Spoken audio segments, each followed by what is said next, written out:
Hello, welcome to another video. As you can tell from the title, today I'm bringing you a very late June wrap-up and July wrap-up. This video is more for consistency's sake than anything else. As you may or may not be aware, at the end of June I was moving house, like right at the end of June, so my June wrap-up went completely out the window and I just never did it because I was moving house, and by the time everything was set up in here for filming there was no point in doing it, so I thought, you know what, I'll just tack it onto the end of July's and do a June-July mashup, and now we're a little bit into August and I still haven't done it, so bit late, but better late than never, and at least this way I will still have told you everything that I've read, as if you really care. So, might be a bit of outdated information. I have probably forgotten a lot of my thoughts on these books because I read them a little while ago now. Some of them were more memorable than others, that's for sure. So I will be referencing my Goodreads star ratings because I really doubt I would remember my star ratings for all of them. Some of this may be a little incoherent as I try and recall books that I read a couple of months back now, but here you go. Welcome to the June and July bumper edition wrap-up! Woo! So I will go through these in order from the one I read the longest ago, so further we get towards the end of this video, the more coherent I will get. Never normally works that way around, does it? Anyway, in the beginning of June we had the Ghibliathon, and I never wrapped up my Ghibliathon, so I'll do that now. I failed? How many did I read? I read 3 books for the Ghibliathon and I was supposed to read 5, so I did better than half. That's something, isn't it? So can't complain too much, but I definitely did not do as well as I could. But of course the first book I read for that was the group book, which was Howls Moving Castle, and this was a reread for me. I am very familiar with this story. I've read this book multiple times and I am a big fan of the movie from Ghibli as well, so Howls Moving Castle is very near and dear to me, and I thoroughly enjoyed reading it again. I recommend the book if you haven't picked it up. It's very different to the movie. Most people know the movie before they know the book. I feel like the movie rose to fame a bit more than the book did with the Ghibli adaptation of it. There's definitely some big differences between the book and the movie, but they are both still very enjoyable as separate entities as well. If you are not familiar with what Howls Moving Castle is about, it is about a young lady called Sophie who works in a hat shop, and the Witch of the Waste stumbles upon her and puts a curse on her to be a 90-year-old woman, and she decides to set off to find her fortune and her fate at this old age because she's got nothing left to lose now, despite all of her life up to that point thinking that because she's the eldest sister she's doomed to the worst life. She sets off an adventure and stumbles across Howl and his moving castle, and that shebang happens. But yeah, thoroughly enjoyed this. It's very classic fairy tale. I am pretty sure I gave this 5 stars, but you know, just to be 100%, oh look, 5 stars.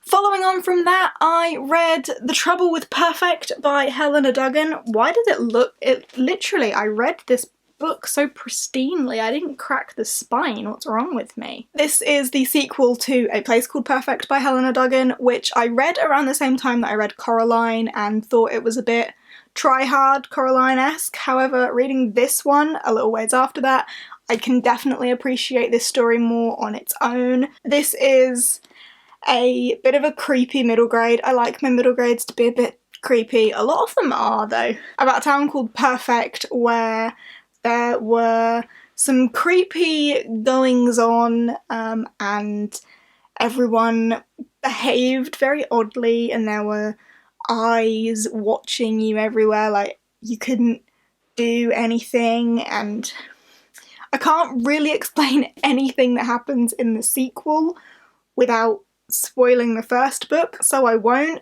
But in the first book, Violet, who is our main character, moves to Perfect with her family and uncovers the twisted nature behind this place called Perfect and how it's not quite so perfect and everyone's got their eyes on you is the like catchphrase on it.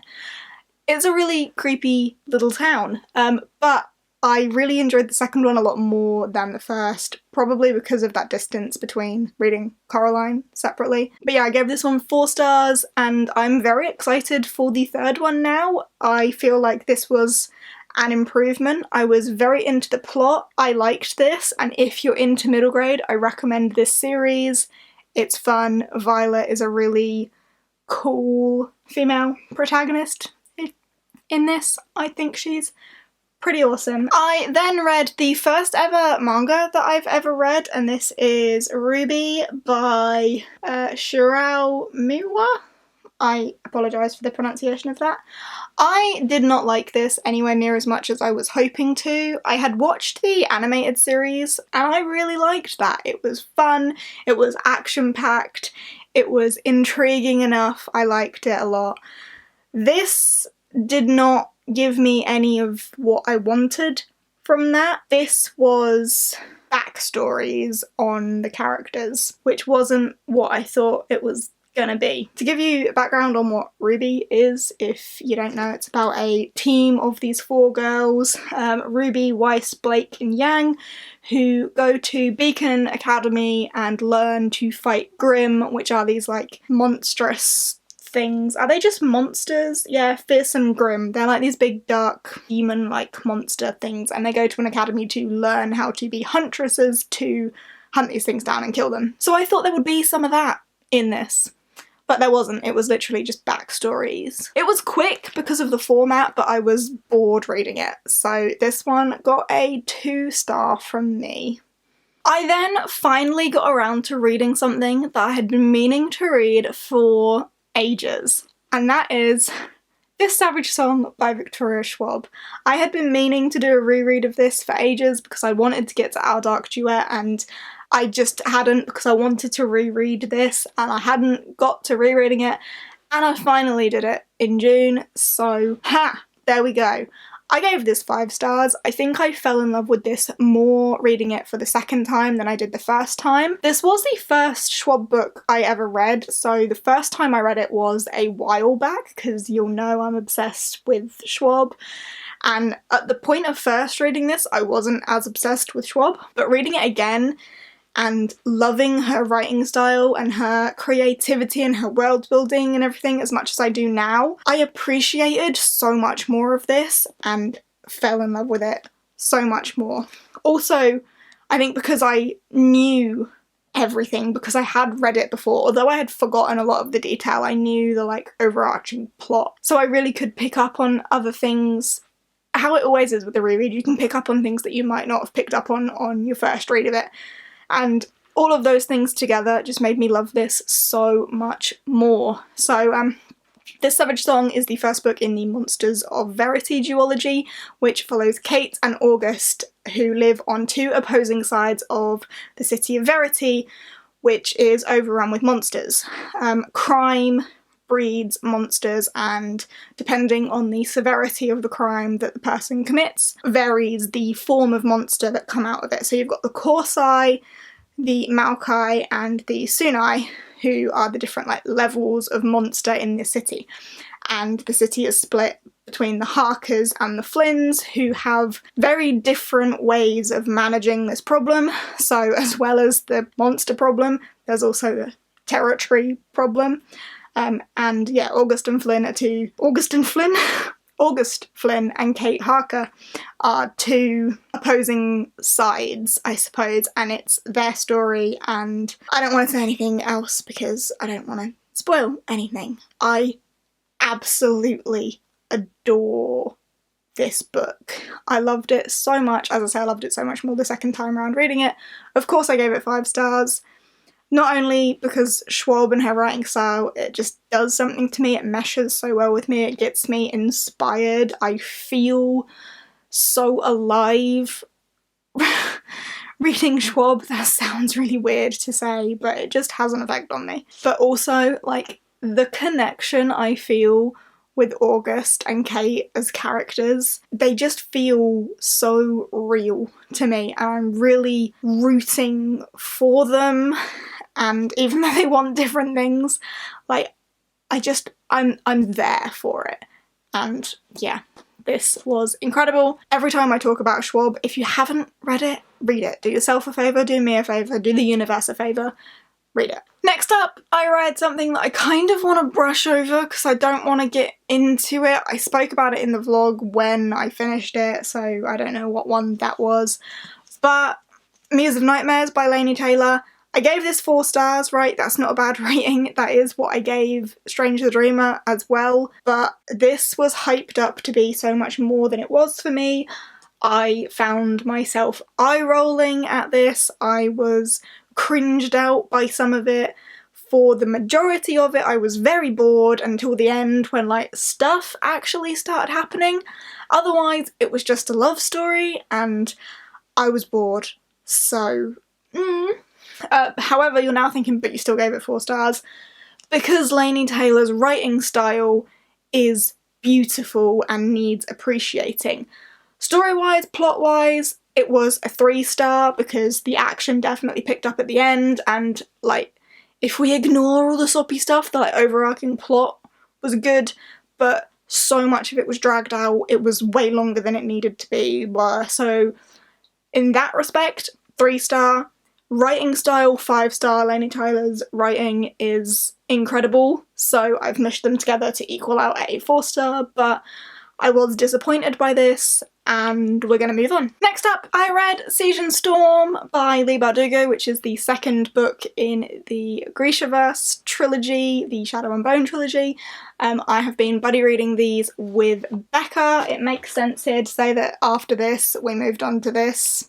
I didn't read anything between these, so there you go. This is Ronin Rising by Leigh Bardugo, which is the conclusion to that trilogy, if you were confused. I was pleasantly surprised by these. The middle one was a bit boring. It was very much planning and plotting for the action that took place in this one, so it was definitely a slow mover. However, the characters that we're introduced to in here are some of the better ones, in my opinion, but the last book definitely took the cake there. It was much better. I think I gave this one 3 stars and this one 4 stars. Let me just consult Goodreads, because you know I can't remember. Oh, no, I gave it 2 stars. And then I gave the other one 4 stars. Just checking that I'm not completely doubting myself. Yes, okay. I gave this one 2 stars and then I gave this one 4 stars. I can't remember why I was that harsh on it. I mean, there was definitely no action in it, so maybe I was just more bored than I now recall being because I read them back to back, so in my brain they are a bit, like, smushed together. I don't know. See, this is why you shouldn't wait this long before you do a wrap-up. But yeah, I apparently disliked this more than I thought, but this one definitely surprised me a lot. I said when I read the first one how much it surprised me because I thought I was going to hate it so much more than I did. And with this, I am not proud to say that I shed a couple of tears. My eyes were watering. I had something in them. I think it was emotion. But yeah, this tugged on some heartstrings just a little bit and I was pleasantly surprised by my feelings. So yeah, that was that. If you are not familiar with what these are about, I can't tell you anything about these because it will spoil the first book. But the first book follows Alina, who is a soldier in the First Army. Well, not a soldier, she's a cartographer, she's a map maker, and she is on a journey across the Shadow Fold or something, what's it called? Something like that, the, like, shadowy land, and she discovers that she has some powers that she didn't know that she had, and she's whisked away to the world of the Grisha, who are the people in the land with the powers and so on.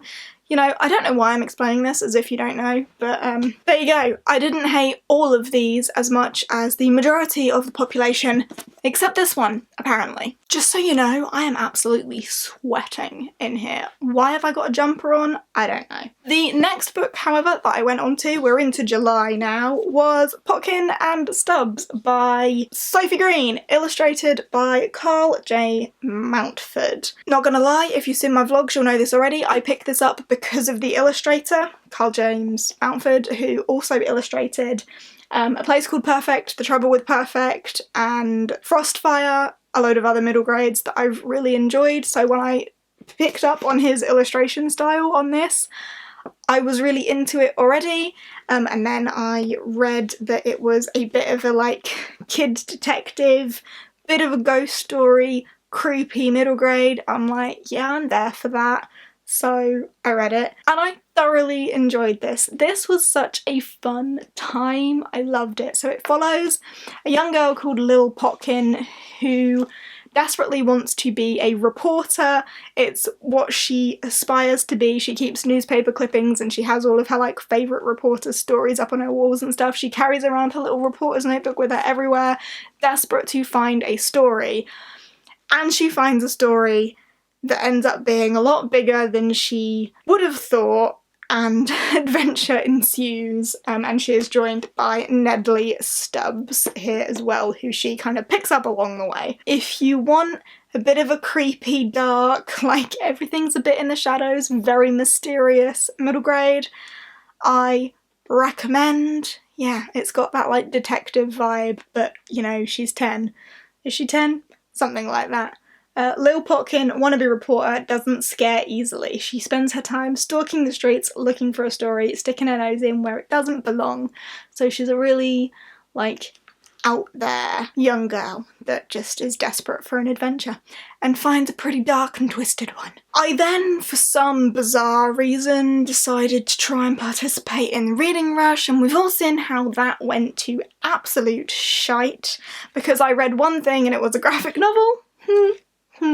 But it is The Steel Prince Volume 1 in Victoria Schwab's Shades of Magic series. I really like this. Schwab can do no wrong by me. However, I did give it 4 stars. Oh, I didn't tell you I also gave Pokken and Stubs 4 stars as well. This just didn't pack the normal punch that Schwab's writing does for me, probably because the media was different. When I've got Schwab's name attached to something, I expect absolute fucking magic. However, I think because obviously she doesn't have the media to write how she would in a novel, it didn't have everything that I would have expected from a Schwab. However, I still loved it. Of course, we didn't need the world development and the explanation of the magic, etc., because this is a prequel to A Darker Shade of Magic, so at this point she's expecting you to have read those, so you already have the knowledge on the world and the magic and so on and so forth. So it wasn't that I had a problem with, because obviously I already knew all of that, but it just didn't pack the usual punch. But that does not mean that I didn't enjoy it, because I absolutely did, and I'm very, very excited to get the next volume whenever that comes out. I think the last issue of the next volume has recently come out, so that volume should be sometime soon-ish, maybe? I don't know. But The Steel Prince is a prequel to A Dark Shade of Magic, following Prince Maxim, who is King Maxim in A Dark Shade of Magic, but when he was a prince and he was known as the Steel Prince, and it's amazing just to see how Prince Maxim turned into his father. But yeah, I enjoyed this and I'm looking forward to the next instalment. I then did the Unheard of and finished a series, although it's just a duology, but I read Our Dark Duet, the book that I've been putting off for so long because I needed to reread The Savage Song, and because I reread The Savage Song, I got onto this, finally, and I'm so freaking happy that I did. I'm so both happy, elated, and heartbroken and devastated to have read this. It was absolutely incredible. Needless to say, I gave it 5 stars. If you have not read this duology for whatever reason, seriously, I implore you to do it, because it's so emotional, it's so feeling felt, and I love it. I've already told you what the first one's about, so I won't go into this, but tugs at the heartstrings. I had such an emotional time reading this, and I fell more and more in love with everything. This book just makes my heart swell, and I know for a fact that this duology is going to be one that I reread, because I just feel so many strong feelings for it, and I could gush forever, but I can't tell you what this one's about because it's a sequel. But yeah, I loved this so much and think you should read it. 5 stars. Amazing. Incredible. Yes. gutted that it's over, but happy that it happened. And then last but not least, I actually finished this book on the 1st of August, but it wasn't for my needs and I only finished like the last 10 pages, so I'm counting this for July because I read most of it in July, and that is Onyx and Ivory by Mindy Arnett. This was a book that has been on my shelf for the longest time. I was doing something really boring and needed an audiobook. Went on Scribd, this was the first one I saw. I thought, hey, I have that, I might as well read it. Wasn't really expecting anything from it, and was pleasantly surprised. I ended up giving this 4 stars. This follows a young girl called Kate, who is known as Traitor Kate. Her father was the master of horses in the royal palace, and he and the king were supposedly good friends until her father tried to murder the king. He was executed and Kate was exiled and is now branded a traitor. This follows on from there, how Kate is now part of the like royal courier service, living pretty much a shitty life, living day to day, just trying to get by. She has no real quality of life. However, she is one of the most skilled people in the royal courier service, and the reason that they need to be so skilled is because in this world they are plagued by night drakes. I had no idea that there were going to be like draconic creatures in this at all. I was completely surprised by that. But yes, there are night drakes, deadly flightless dragons that prowl around in the night and will kill everything unless there are like protective wards around it. So there is a lot more magic in this than I thought there was going to be, because not only are there the night drakes, but there are also the mages and the wilders. And the wilders have like this forbidden magic and the mages are like the accepted magic, so there's the divide between the two sorts of magic and who's right and who's wrong. But they also have the common enemy in the night drakes and blah.